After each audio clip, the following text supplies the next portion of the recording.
மெய்யே உன் பொன்னடிகள் கண்டின்று வீடுற்றேன்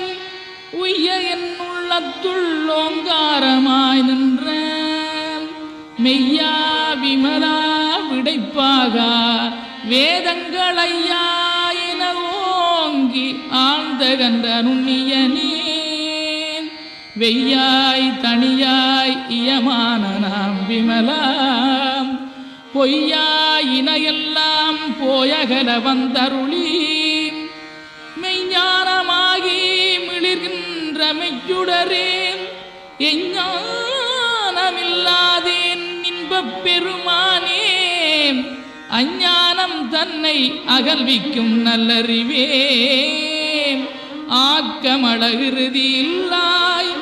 அனைத்துலகும் ஆக்குவாய் காப்பாய் அளிப்பாய் அருள் தருவாய்.